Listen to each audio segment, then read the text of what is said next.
Okay, so I propose we start since it's already 12:05. So I would like to welcome you all. Good afternoon. Welcome to the NICC Web-Table-Talk on WAPOR, satellite data and games. And before we start off, I would like to point out that this webinar is being recorded, and I kindly request you to remain muted until you are given the floor. If you are not okay with this webinar being recorded, you now have the opportunity to unfortunately leave this session. My name is Rana Abdulhadi, and I've been a volunteer at Stichting NICC since last year, October. And this session is brought to you by the NICC Foundation, which stands for the Netherlands International Cooperation Collection. And what we do at NICC is we create timelines on various topics related to international cooperation. And if you would like to learn more about this, you can visit stichtingnic.nl, and my colleagues will provide the link in the chat. So today's table talk will be about remote sensing data tools. We will talk about WAPOR that originated out of policymakers' demand, but we also have two other examples of the usage of remote sensing data. We will also talk about IrriWatch, which is a tool that helps farmers and their irrigators to optimize irrigation water applications. And in addition to that, we will also talk about Cerberus, which is a game-based crowdsourcing platform that translates photographic satellite data into usable GIS data through gaming. And for this table talk, we have a very interesting panel. We have Kleijn, who is a former diplomat at the Dutch Ministry of Foreign Affairs in water affairs, water diplomacy for the MENA region. And he is also one of the initiators of the WAPOR.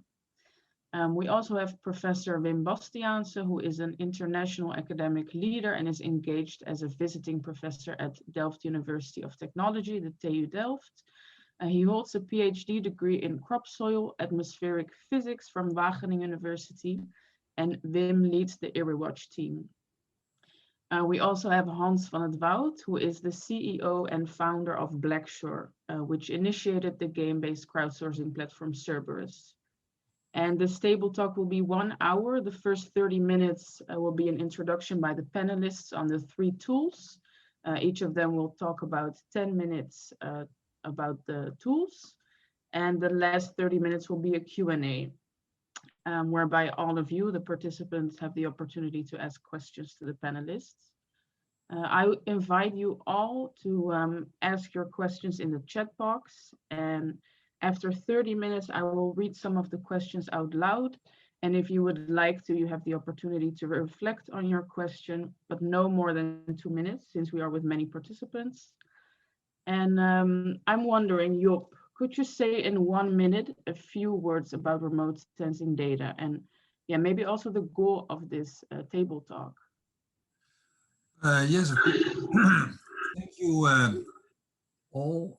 all of you present here, but also Nick for organizing this, about the session about organizing, how to organize data. Now, as an introduction, we see around us there is an overload of data. And what we did 20 years and 10 years ago cannot be compared with what is possible today. So in the past, data was often power and just kept hidden. The change we see now is that more and more data are simply open and shared to make it all transparent. And even recently, with more data from remote sensing and the use of satellites, our world has really changed. So the supply of data is a blessing, but also comes for us with responsibilities and even ethical questions. For the demand of data, it is often, I notice, still the unknown. I always use the example, nobody needed a smartphone when we still had a Nokia. It was unknown. And after people used the iPhone, we all saw the benefits, and now we simply cannot do without it. So in this talk, I hope we have the opportunities of using this scala of data, what all is available. Now, the triggers, the challenge of today is for suppliers of the data to get it to the minds of the potential users and prove the benefits of all the data. In fact, we even could say data in search of users. I think that is basically our challenge of today and of this webinar. Rana. Thank you, Job. Thank you. Well, certainly I cannot do without my smartphone, so you made a clear point there. I want to begin with asking the audience actually, because we're going to start with WAPOR, and I want to ask you something through a poll. I would like to ask you, who do you think are the main stakeholders in WAPOR? So if it's correct, you can see a poll now. I will give you about 30 seconds to answer it. So who will be the main stakeholders in WAPOR? We can already see results coming in. I see policymakers is taking the lead. Nobody thinks it's intended for NGOs. That's interesting.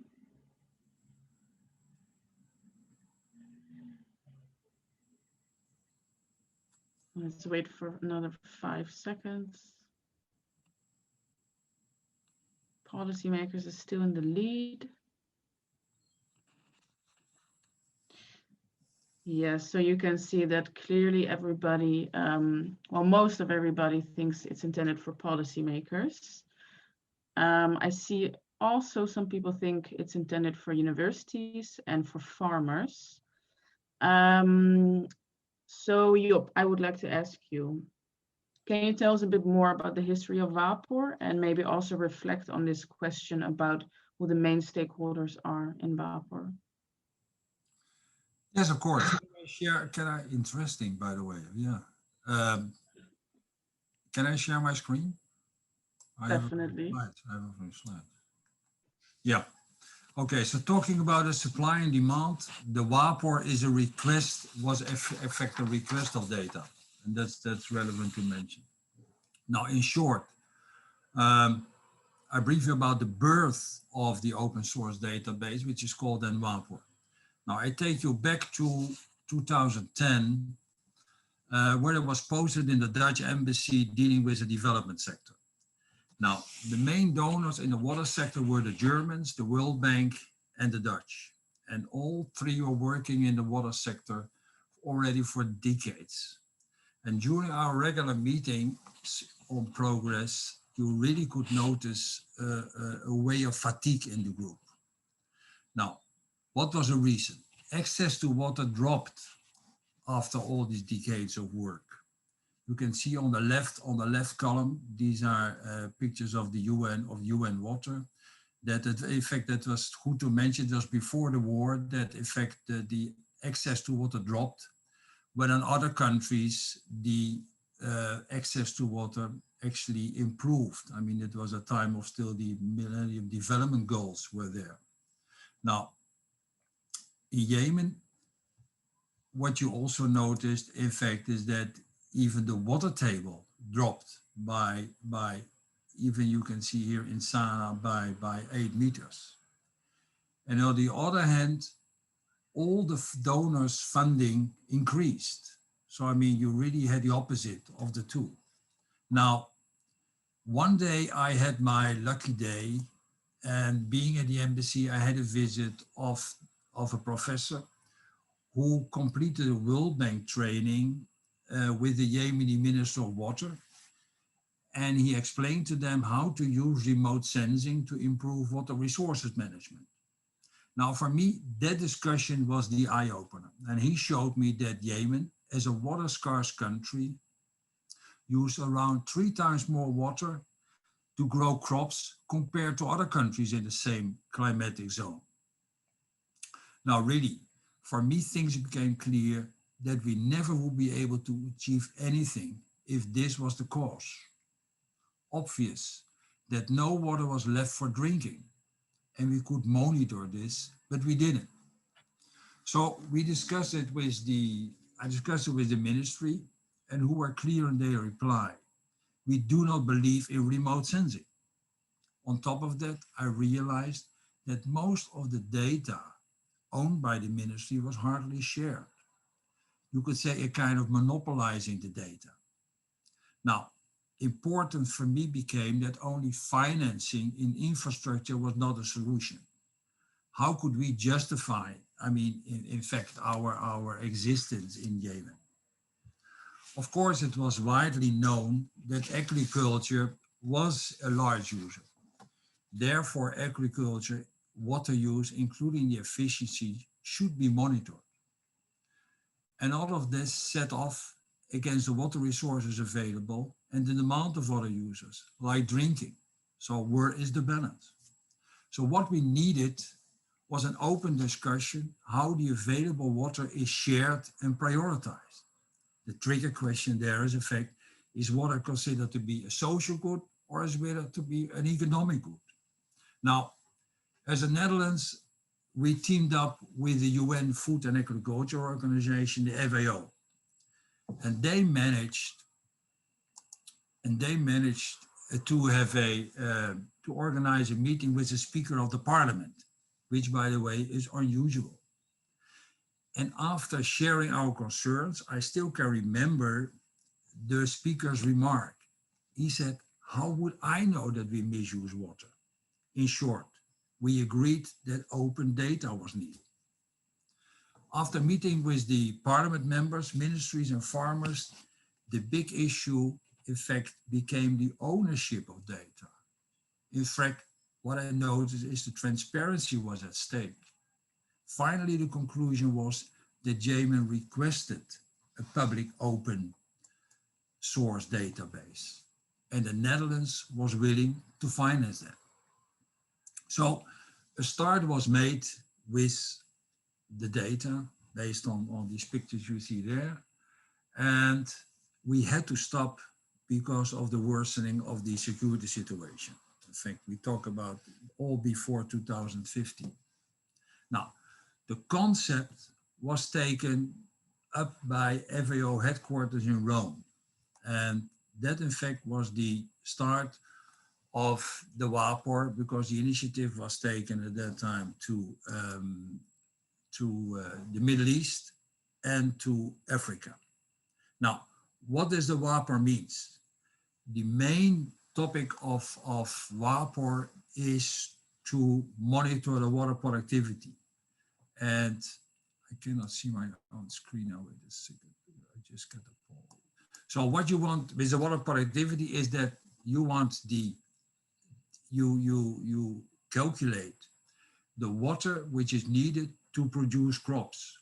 So what is the ultimate aim? Is to increase your crops and to lower your amount of water used to produce a crop. So that effect is the main indicator, but of course WAPOR provides more data. So I'm not going to mention all this, but I mean CO2 intake, rainfall, everything is part of the WAPOR database as such. So now, just to say, for the WAPOR itself, it's Africa and the Middle East, and the data is on 250 meters, 100 meters, and 30 meters. Now, the database itself is managed by the UN, and it means all data is free and open source. And crucial importance, of course, for the whole thing is that it's the regular validation is there of the model and the data itself.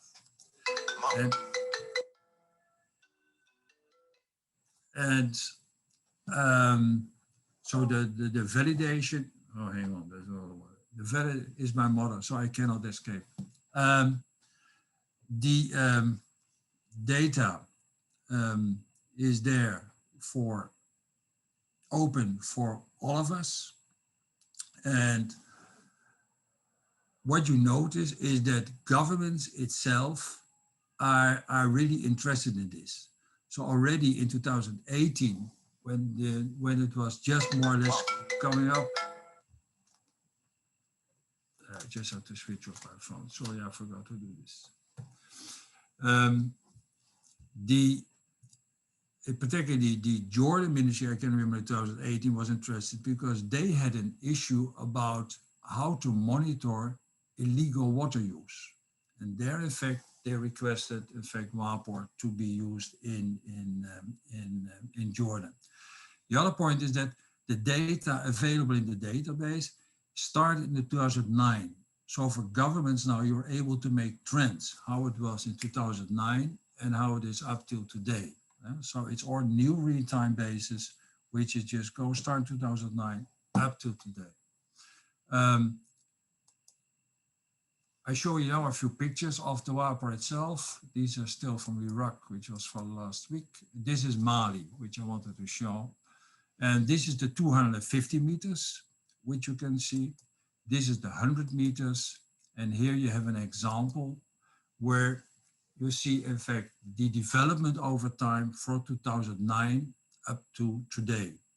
So, and there you see, in fact, on the corner down here, you see the water use, which is used to produce this crop. Now, it's clear, in fact, that you make this data open, and transparency now is the key, because in fact now, in fact, it's for policymakers, but as you mentioned about the stakeholders, also NGOs. So if you talk about water scarcity, about the shortage of water, in fact, here it is seen where all the water disappears to. So these are issues about equality, where you talk about, is water relevant for economic or for social good? I mean, is there sufficient water for all functions? Now, this is part of the database. I'll show you a few more. Oh yeah, this is a request we got from Somalia. In fact, at that time, when they mentioned, that was last year, whether they could expect drought. Now, in fact, if you see the development of biomass over the period of the last 10 years, then you can already predict whether you will have a drought coming up this year. Here you can see, in fact, for example, that this was the period when they had the drought in Somalia, and in a couple of years ago. And here, in fact, you see already that last year, the biomass was already over a period below the drought year. So you could expect that the drought was also coming up last year. This is an example where you can see, in fact, that the water productivity in an irrigation scheme at the tail end is much worse compared to the starting point. So this, in fact, for basin management systems, basin management, it's clear to know how your water is being divided. In Egypt, for example, they worked on direct for the farmers. They talked about they managed to develop applications for the farmers itself. Now, to come to a conclusion, so WAPOR, in fact, was initiated by the need of data. In fact, it originated from Yemen, where they asked, in fact, to have a data which could be open and people could use it. And it's the only public available near real-time database. It's operational. Everybody can open it, and it is completely open source. It's proven to work. I mean, the validation is there, and already many governments are using it. And as I said, what is important is that the validation is a crucial part of the WAPOR. This is a short introduction. Thank you, Rana. Thanks, Job. That was very interesting for sort of taking us through the history of WAPOR. So if we reflect on the poll, Job, would you say then that the main stakeholders are the policymakers? Well, I think it depends. I mean, for me, I know within the makers of WAPOR, it differs. For me, as the one starting it, or one was the initiators, it was for policy making. It was really from the highest level to see, is there equality in terms of water use? At the same time, of course, universities are the ones who are preparing, in fact, for the ministries, the tools, and farmers. These are the people, in fact, who finally have to make the change. So, I mean, it's about the applications which are useful for the farmers. But, I mean, the farmers itself cannot directly use the WAPOR to improve their efficiency. I mean, that's why you need the intermediaries to make applications for the farmers itself. So, but policymakers really can make it straight away. They can use it, I mean, right from the raw data. Okay, so it's more on a higher sort of strategic level, if I understand correctly. It's for a strategic level, but in fact, we didn't mention here startups. I mean, the whole intention also is that startup in those countries, they can make use of satellite data now and to make applications directly for farmers level. But that intermediary is there. But for startups, I think it's a wealth of information where they really could use to improve their systems. So I think it has a variety of stakeholders, but it's as I said, it's the only database in fact which is available, which has near real-time data, and it's open source, so it's brilliant, so to say. Okay, thank you so much, Job. I already see an interesting question in the chat, and we will reflect on that Okay. after some time. I would like to move on to the next poll. The next part will be about ERIWatch. And I would like to ask the same question to the audience. So who do you think will be the main stakeholders in ERIWatch? I sort of gave an introductory sentence. So please fill out your results. I see that farmers is already very popular. Let's give it another 10 seconds.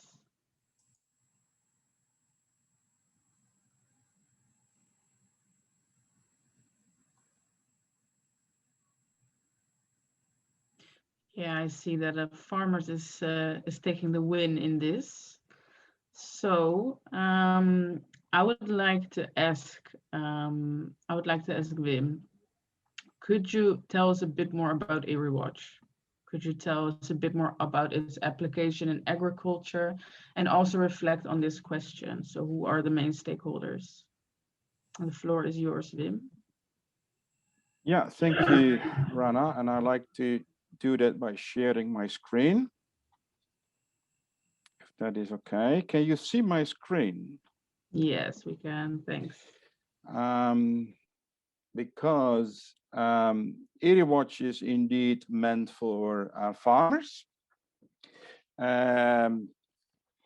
Because I have also been working for a long time with agencies and governments and United Nations.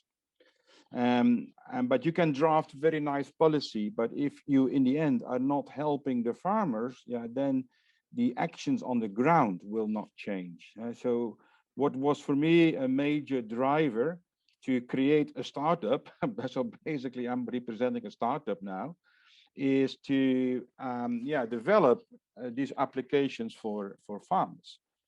So let me see, is it moving? So on the second slide, you see an example that I would like to take over from Job on Jordan.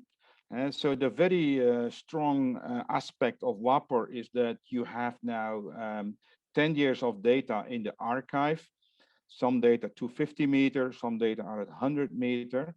And this is one of the things you can do with that. It's an additional example. So in Jordan, there is a lot of unauthorized groundwater use. About 60 to 70% is illegal. And that's creating, of course, a lot of problems. So this is an example that we calculated very recently with FAO on the base of WAPOR data. So we calculate how much irrigation water was applied in 2015 and then again in 2019. And many of them are illegal. But because of this very rapid decline of the groundwater tables, you can see here that many of the pivots, center pivot irrigation systems active in 2015 are now already closing, and because you don't find them back in 2019. Validation is always important. So here you can see on the left panel also a validation graph, and between the estimates of the amount of irrigation water applied and also how much was measured by the wells. And you can see here that that's in a very nice agreement. But nothing will change if you're not going to help the farmers. And ERIWatch is a company that is aiming at helping farmers worldwide. And yeah, how do you do that? Well, I mean, one of the very first things is that you tell them when to irrigate and when not. So we actually tell them the day of the week that they have to irrigate. So this is number one, but also the amount of water. And very interestingly, 10, 20 years ago, you were needing 30 engineers to do all the image processing, and now you can do everything in the cloud.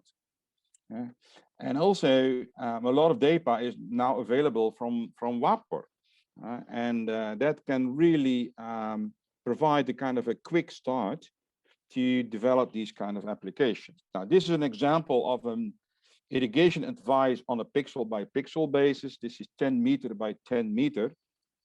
But yeah, in reality, most farmers cannot irrigate with such high precision. So we summarize that on a field by field basis. So those fields here in Guatemala and sugarcane need to be irrigated every day. And they basically take a data subscription and then on a commercial basis, and they then get this information.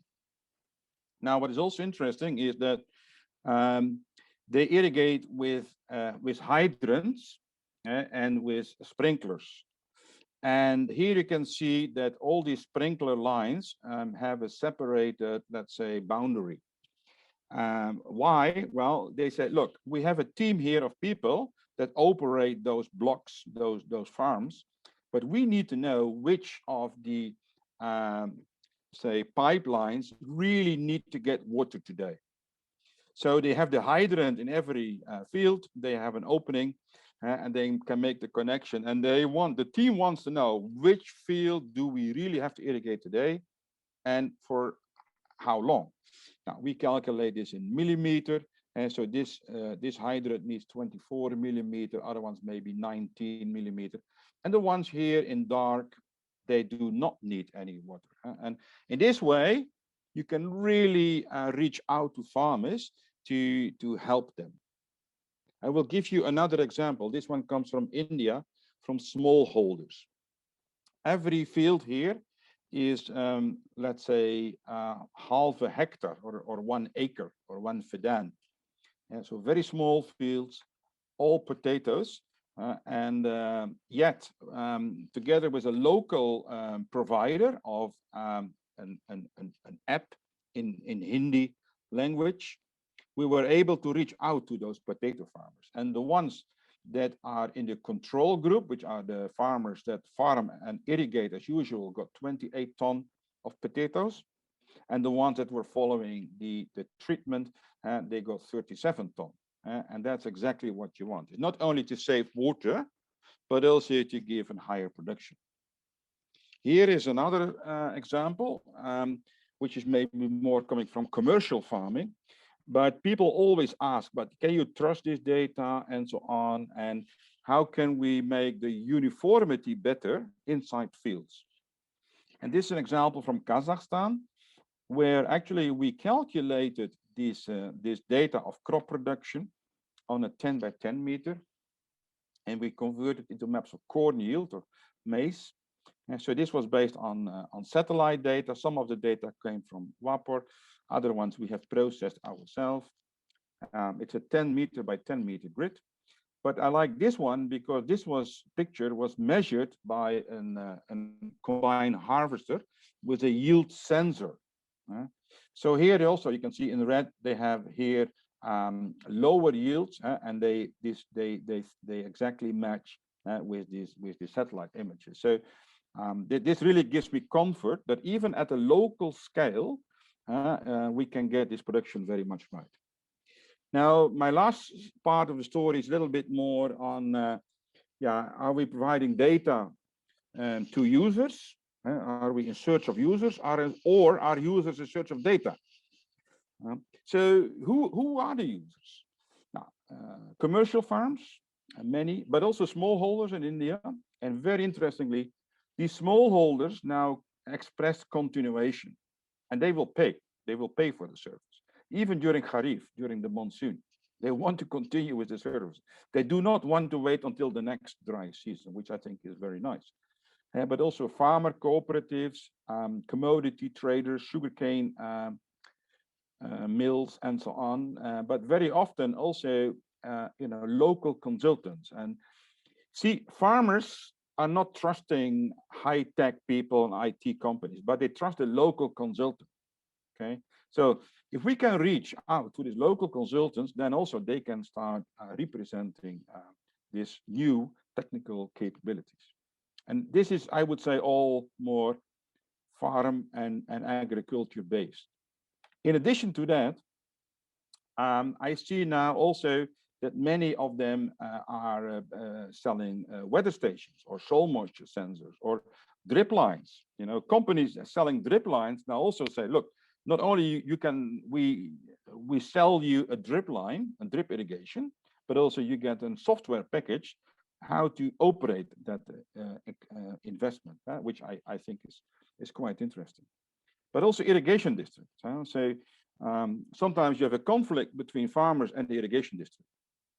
And you can only solve a conflict if you have one joint database. And these are also people that use the data. Very interestingly, long time ago, I was having an office of 30 people all processing images. Now we do it with 2, my son and myself. And we run everything in the cloud. And these are countries that we are active. So at the moment, we give more than 25 countries. We give day-to-day irrigation advice. So it is really possible if you find the farmers. But that's the point. You cannot find them so easily. So I believe in a very strong network of partners, local partners. That they want to work with local partners that they have already been working with. And they have a client database on how to reach them. So that is very important for the upscaling. And with this, I hope I have answered your question, Rana, and thank you. Back to you. Thank you so much, Wim. I think you answered the question. I am curious though, how do farmers react on this type of application? Well, they are, first of all, they are surprised that that I know the soil moisture variability in their farm. It's always like first like, hey, is this really true? Can it be true? And then they go into the field and they check it, and then they see that indeed certain places are drier than other places. So farmers are not easy to convince. It's unfortunately a very conventional sector. But if you find these early adapters, and it doesn't matter the size of the farm, I found out, whether they have 1 hectare or they have 60,000 hectares, it doesn't matter. There is always, it's a mental thing to be open to new technologies. So they are searching for data. So I like to turn it around. Job was speaking about data in search for users. I like to say that there are a lot of users in search of data. And the whole thing is to get them together. Okay, interesting. So you both have sort of different perspectives on demand and supply. Thank you for this, Wim. I would like to move on to Hans. And again, I would like to pull out our poll and ask the audience, who do you think are the main stakeholders of Cerberus? So Cerberus is a sort of game-based crowdsourcing platform, and it translates satellite data into maps using gaming. So I am very curious who you think are the main stakeholders. I'll give you again some 15 seconds for this. I see here the answers are varying much more than the first 2 tools. So this will be interesting also for me. I'm actually quite curious. Let's give it another 5 seconds.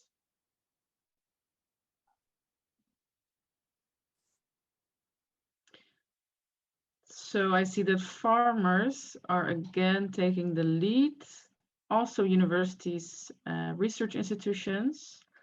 Now farmers again is taking the lead. So yeah, Hans, could you sort of free us from our misery and explain to us what this platform really entails and who are the main stakeholders? All right, well, thank you. Well, actually, nobody is wrong. So it is quite a versatile platform. However, there's a big difference because, of course, we have the general public is answered here, but the general public in our case is a resource because we use the general public to look at satellite data, to explore areas, to say what they see. And this data is turned into maps and into information. But I will explain this, of course. I will tell you shortly what I do and where I see synergies, especially also with WAPOR. We are not really a WAPOR user, but there are similar goals, I think, we explore. So I will share my screen and I will just start off and just sit back and relax. How do I share my screen? Oh, I have to choose share. Screen 1.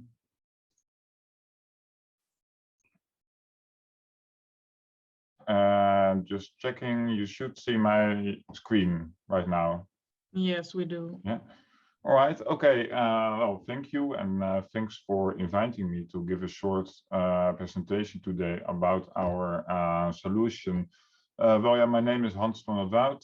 I am from the Netherlands, and I'm the founding CEO of the company Blackshore. But our main product is Cerberus, and Cerberus is a crowdsourcing platform. We have developed it mainly supported by the European Space Agency. And it is a platform in which we turn satellite data into maps, into information, but the different way it is, we use human intelligence for this task, and not algorithms or machines.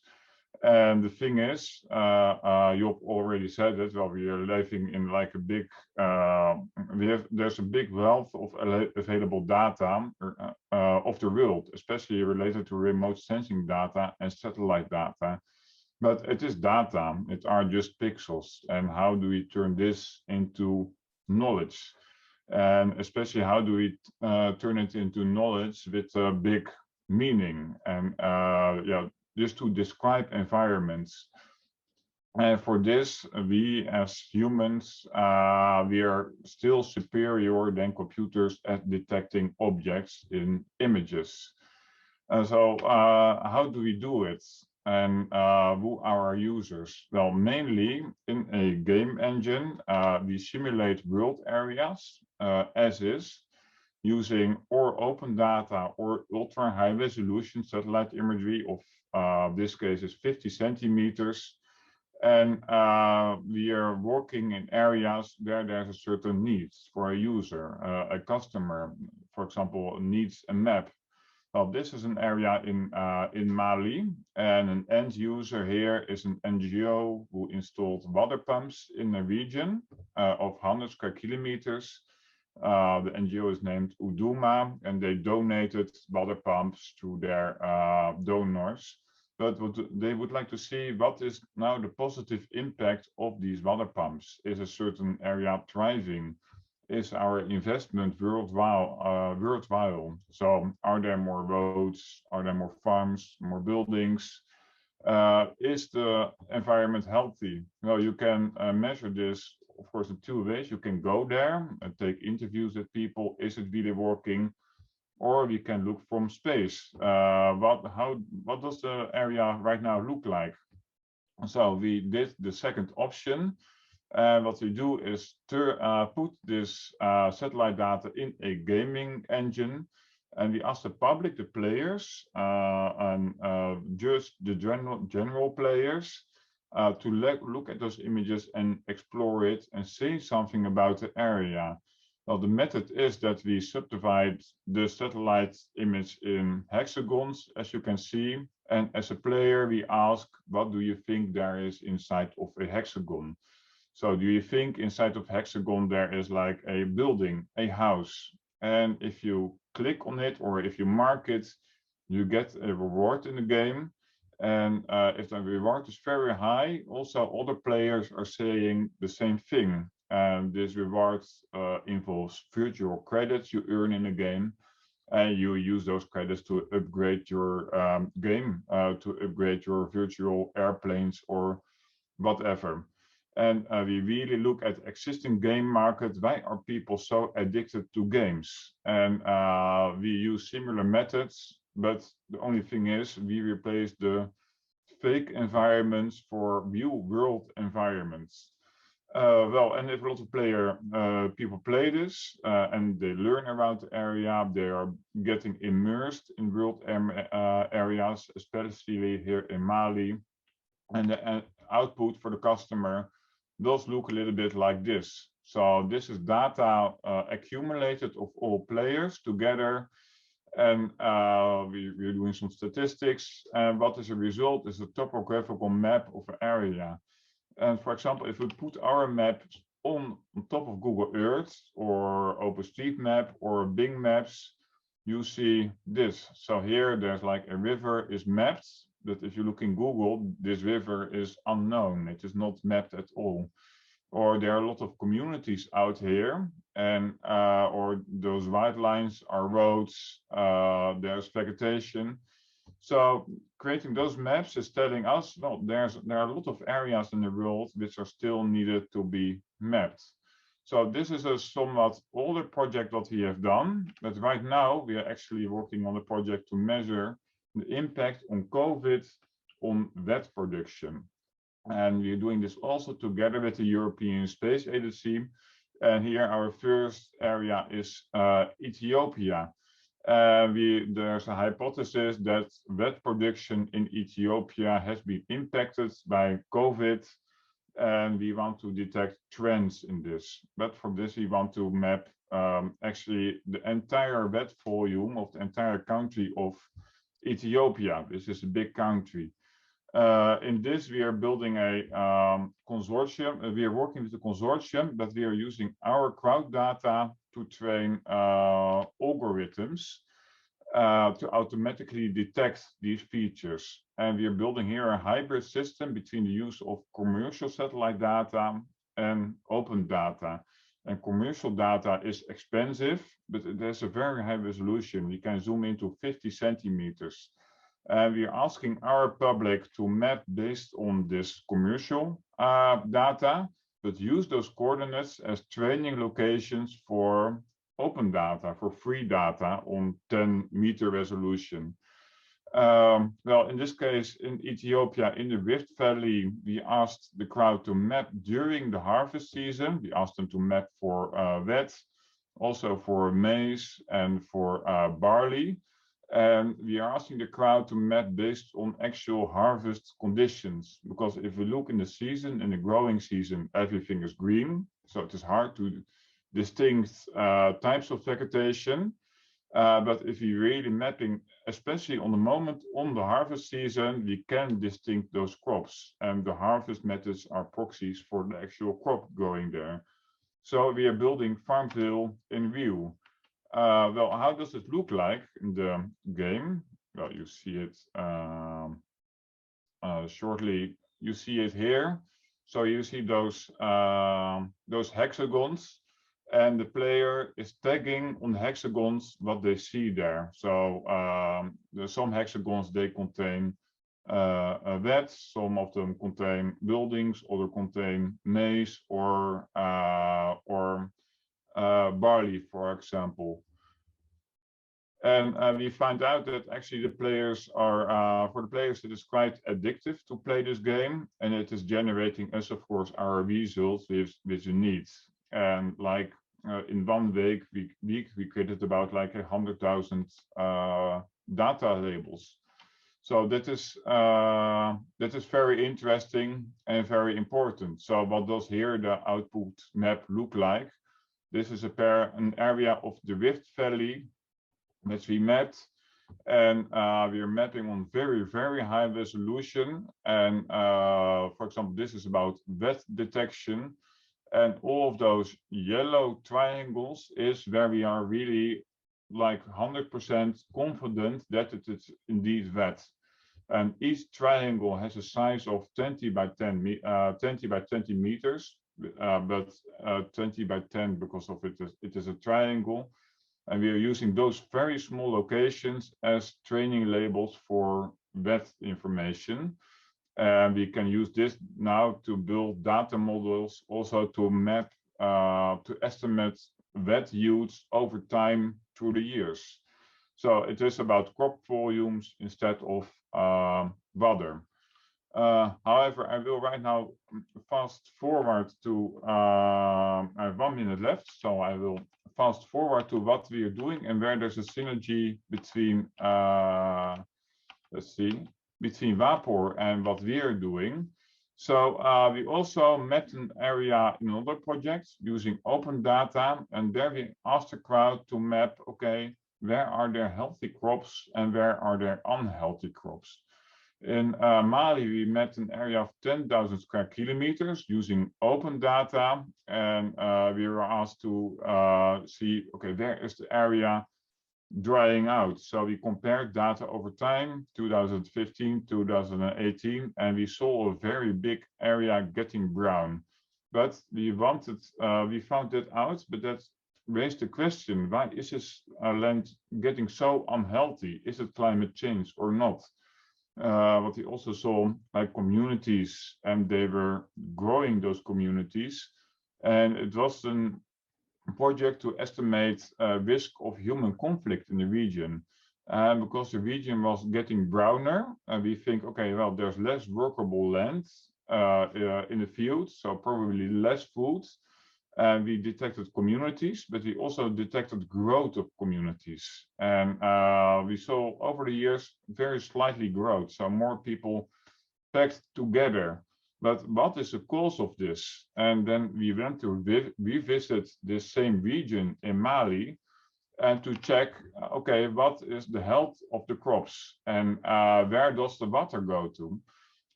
This is a very simple NDVI actually saying something about crop health.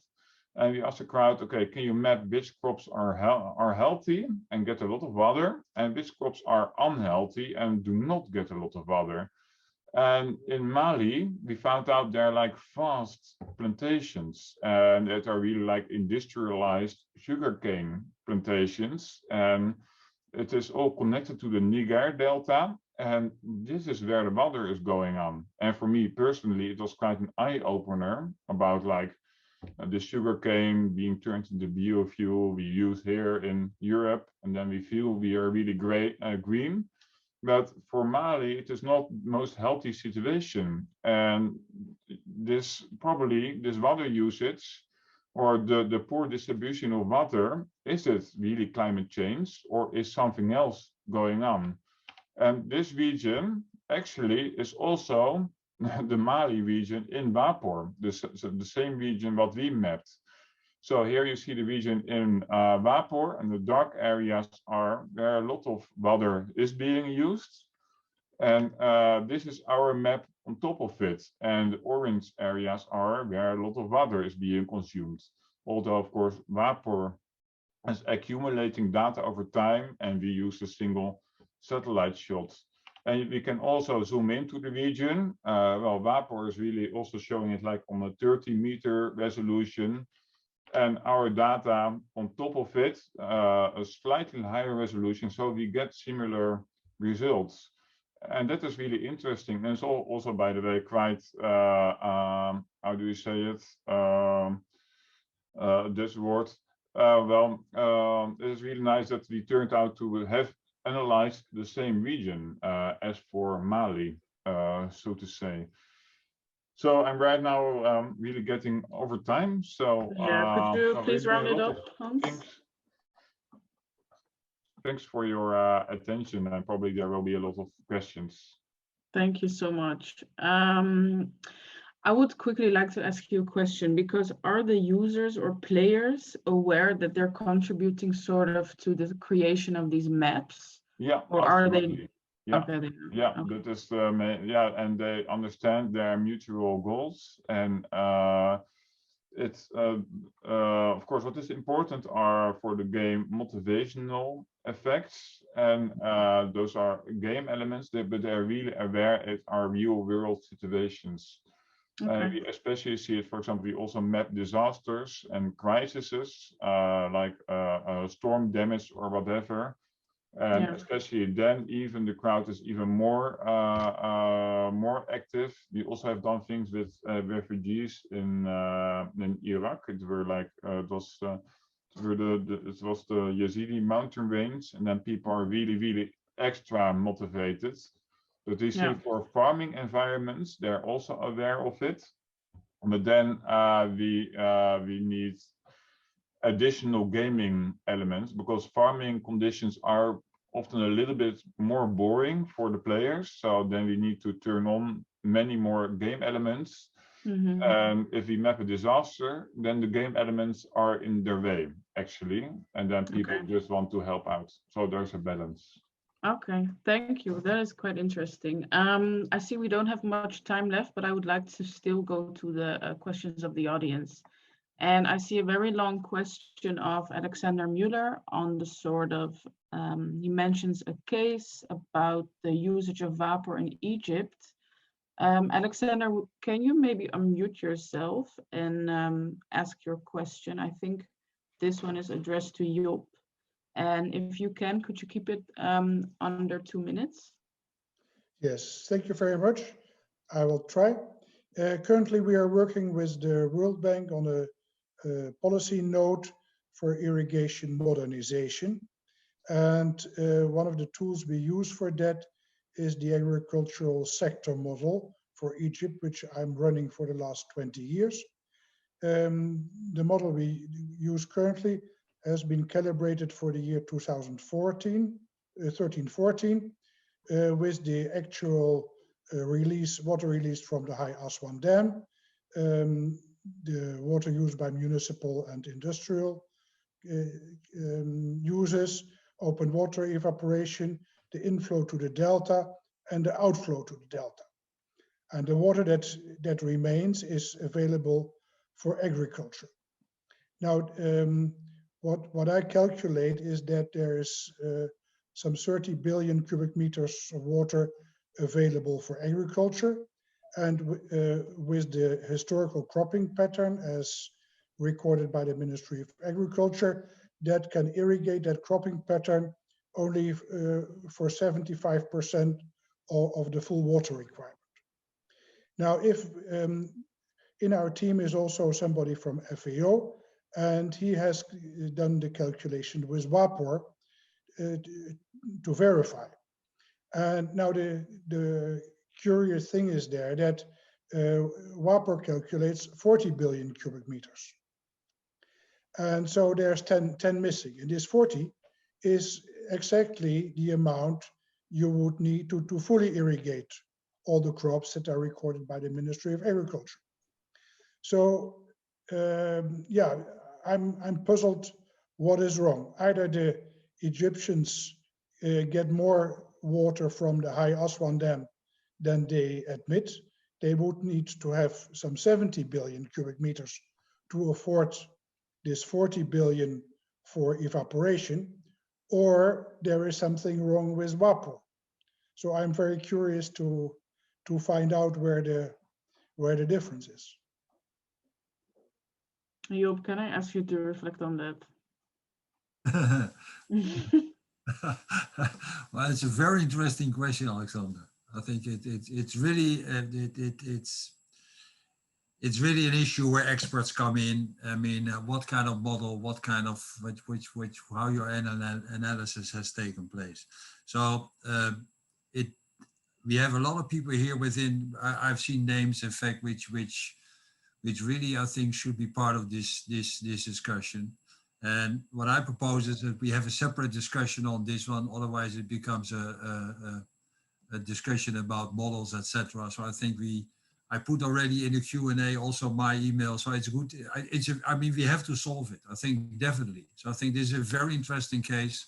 The fact that we should go more into depth and really, because it's also a sensitive issue. I mean, that's another point. I mean, it's if you talk about data being transparent, then in fact, it's only transparent in this forum, but not over there. So I mean, so I will be happy that we continue this discussion in a separate setting. Okay, Okay, no I sent you problem. some stuff over email. Thank you very Great, much. great, great. I suggest in that discussion you also take up Iman Tantawi, who also had a sort of response to Alexander Mueller. The next question I see is from Abel Smith, and Abel asks whether you can mention some good examples of startups. Well, there are examples, but I mean, I do not know exactly the names of the people there. I mean, we had these hackathons, and because that should be mentioned actually, because IHE is giving is really giving courses in this, and they had hackathons. I mean, in the Arabic language, in French, and in English, and so there were prize winners, and they already teamed up, and they had international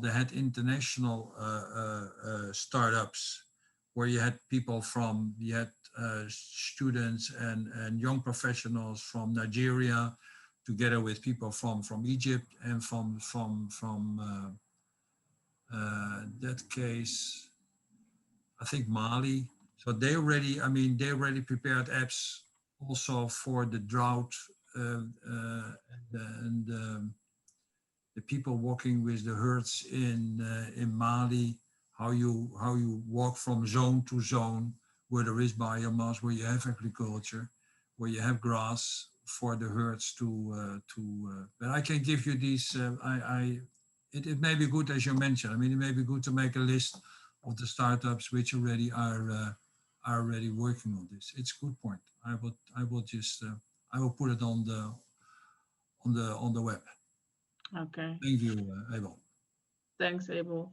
I see a question from Michel de Zwart, and I think Michel is from RVO, if I'm correct. And he asks about the role of insurance companies' interest in terms of agricultural risk management. Michel, could you reflect on your question, and then we can give the floor to our speakers. Yes, very quickly indeed.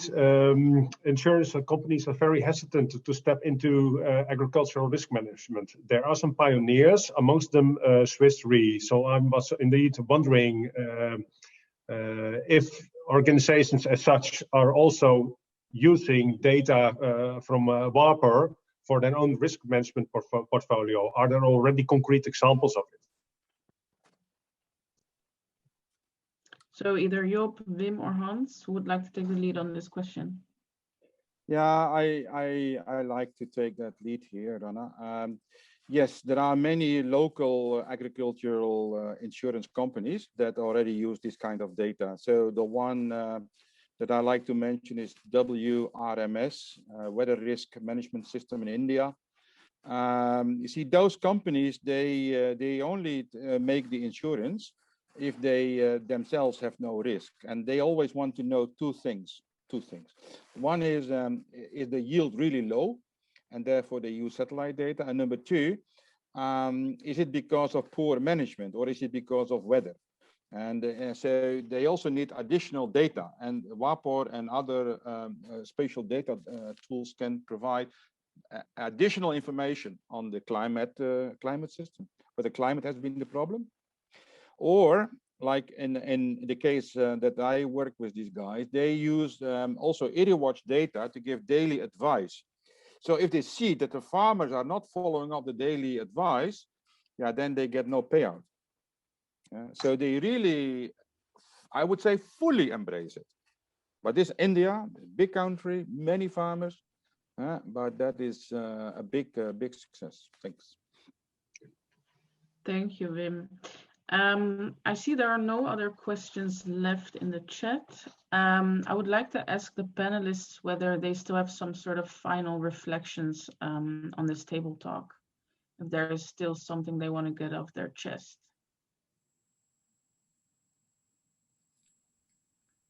Yeah, maybe very brief.